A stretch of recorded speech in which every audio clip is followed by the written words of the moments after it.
بسم اللہ الرحمن الرحیم۔ آج بصرہ کے بازاروں میں بڑی رونق ہے۔ دور دور تک کاروان قریش کی دھوم مچی ہوئی ہے۔ وادی مکہ کی کھجوریں، کالے اور دل فریب دستکاریاں خریداروں کو دعوت نظارہ دے رہی ہیں۔ شامی تاجر بھی اناج، اسلحہ اور دوسری مصنوعات کے ڈھیر لیے بیٹھے ہیں۔ کہیں جنس کے بدلے جنس کا سودا ہے تو کہیں درم و دینار کی باتیں ہیں۔ دونوں طرف سے خرید و فروخت اور داد و بستہ بازار گرم ہے۔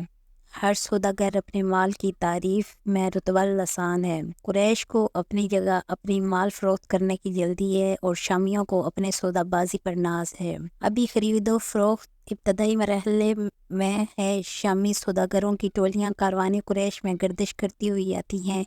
ہر چیز کو غور سے دیکھتے ہوئے دبلے پتلے اونٹوں کی قطار کے پاس آ کر رک جاتی ہیں، جو بھورے اور بادامی ٹیلوں کی مانند ہے۔ ترتیب سے دور دور تک پھیلی ہوئی دکھائی دیتی ہے۔ سامان تجارت کے ڈھیر ایک ہی جگہ لگے ہوئے ہیں، جہاں ایک نوعمر لڑکا اور ایک بوڑھا سوداگر اس کی نمائش میں مصروف ہیں۔ یہ جناب حضرت محمد صلی اللہ علیہ وسلم اور ان کے چچا ابو طالب ہیں، جنہوں نے سامان کو کچھ اس ترتیب سے سجا رکھا ہے کہ ہر تاجر کی نگاہ اس پر مرکوز ہو کر رہ جاتی ہے اور بڑھ بڑھ کر بولیاں لگتی ہیں۔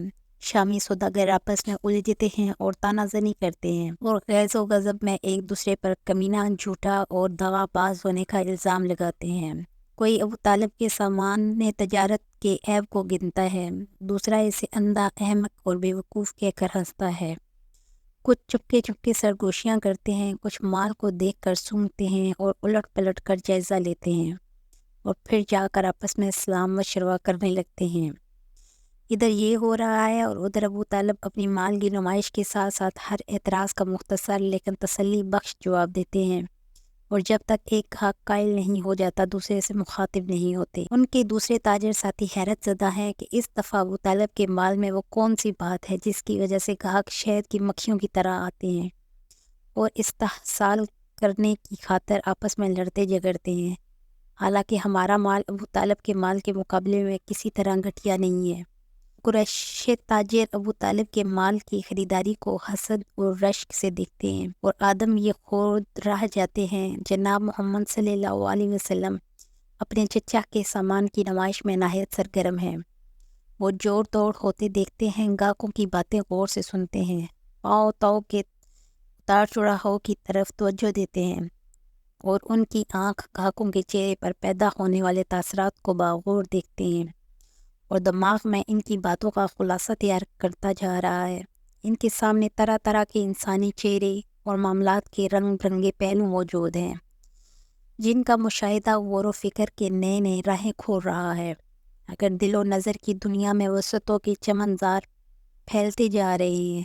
ابو طالب کا سارا مال فروخت ہو چکا ہے اور وہ مکہ لے جانے کے لیے سامان تجارت کی خریداری میں مشغول ہیں، لیکن کاروان قریش کے تاجروں کو کئی دن کے جک جک کے بعد بھی ابو طالب کے مقابلے میں نفع نہیں ہوا۔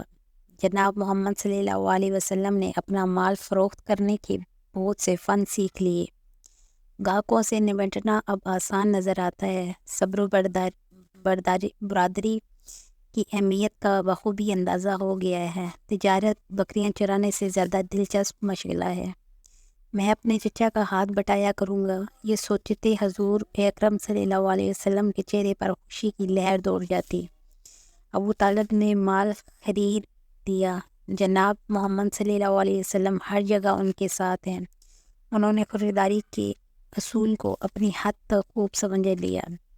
اب وہ اپنے چچا کے ساتھ سامان باندھ رہے ہیں کہ ایک بوڑھا تاجر انہیں اس قدر نفاست اور سلیقے سے کام کرتے ہوئے دیکھ کر ان کے قریب آ جاتا ہے اور ابو طالب سے پوچھتا ہے، یہ تمہارا بیٹا ہے؟ ہاں، ابو طالب جواب دیتے ہیں۔ بوڑھا کہتا ہے، تم بہت خوش قسمت ہو، اس بچے کے چہرے میں بلا کی دلکشی اور آنکھوں میں غضب کی کشش ہے۔ اس قد و قامت اور اس جوان بچے میں عجیب مقناطیسی زنجیر کی اور زبان و بیان کی مٹھاس صاف صاف بتا رہی ہے کہ یہ لڑکا غیر معمولی صلاحیتوں کا مالک ہے اور ایک نہ ایک دن ستارہ بن کر چمکے گا۔ تم اس کی حفاظت کرو۔ میں تم سے سچ کہتا ہوں، میں نے یہ بال دھوپ میں سفید نہیں کیے۔ میں نے کیسر و کسرا کے درباروں میں گلفام شہزادوں کو دیکھا ہے، لیکن تمہارا یہ لاڈلا امی ہونے کے باوجود فہم اور فراست میں ان سے کہیں زیادہ بیدار ہیں۔ ابو طالب مسرور ہو جاتے ہیں۔ جناب محمد صلی اللہ علیہ وسلم کی نگاہیں جھک جاتی ہیں اور بوڑھا تاجر آپ کا ہاتھ چومتے ہوئے کہتا ہے، جیتے رہو میرے بیٹے۔ کاروان قریش یعنی حضور صلی اللہ علیہ وسلم کا قبیلہ شام کے مختلف شہروں میں خرید و فروخت کرنے کے بعد آج مکہ کی طرف گامزن ہے۔ ابو طالب حساب و کتاب کے بول اس سے نکل کر مطمئن ہو جاتے ہیں۔ انہیں توقع سے بڑھ کر منافع ہوا اور ان کے ساتھی پیچھے پیچھے سے نظر آتے ہیں۔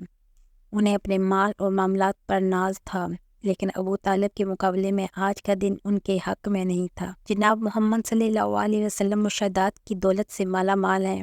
انہوں نے تجاربات کی ایک وافر ذخیرہ جمع کر لیا، اس لیے اب وہ واپسی پر راستے کا چپا چپا پہلے سے کہیں زیادہ پرکشش اور بامانی معلوم ہوتا ہے۔ ادھر مکہ میں دن ڈھلتے قافلے کی آمد کی اطلاع ملتی ہے اور ایک خوشی کا سماں ہوتا ہے۔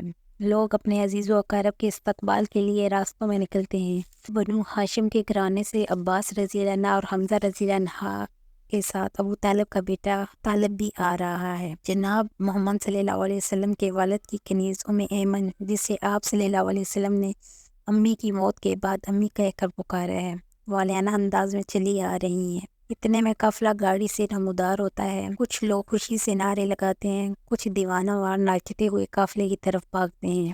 ایمن کی نگاہ محمد کو ڈھونڈ رہی ہے۔ وہ اپنی آنکھ کے تارے اور کلیجے کی ٹھنڈک کو بےتابی سے تلاش کر رہی ہیں۔ انہیں جگری گوشہ عبداللہ سے بھی پناہ پیار ہے۔ اس تجسس کے عالم میں ان کی نظریں جناب محمد صلی اللہ علیہ وسلم پڑتی ہیں۔ تنفس کی رفتار بڑھ جاتی ہے اور رگوں میں مست لہریں دوڑ جاتی ہیں۔